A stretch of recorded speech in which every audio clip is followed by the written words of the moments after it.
কুষ্টিয়ায় বাংলাদেশ পরিবহন শ্রমিক কল্যাণ ফেডারেশন শহর শাখার ওয়ার্ড কমিটির দ্বিবার্ষিক সম্মেলন অনুষ্ঠিত হয়েছে। গতকাল বিকাল 4টায় কুষ্টিয়ার কেন্দ্রীয় বাস টার্মিনালের অডিটোরিয়ামে এ সম্মেলন অনুষ্ঠিত হয়।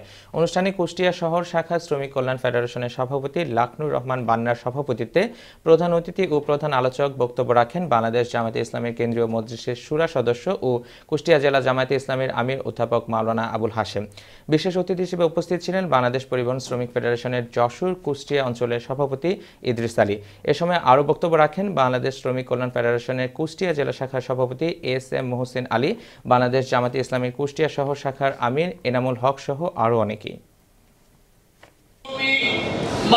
জনতার সবাই সুখ, শান্তি, সমৃদ্ধি আর তার অধিকারগুলো ফিরে পেত, কিন্তু আমরা শ্রমিক মালিক ভাগাভাগি করার কারণে, আজকে আমরা কর্মকর্তার কর্মচারী ভাগাভাগি করার কারণে, আজকে আমরা এই সেই নানাভাবে বিলুপ্ত হওয়ার কারণে শ্রমিক তার স্বার্থের কথা চিন্তা করে, মালিক তার স্বার্থের কথা চিন্তা করে, কেউ কাউকে একটু ছাড় দিতে রাজি হয় না, সেখানে কোনোদিন শান্তি আসতে পারে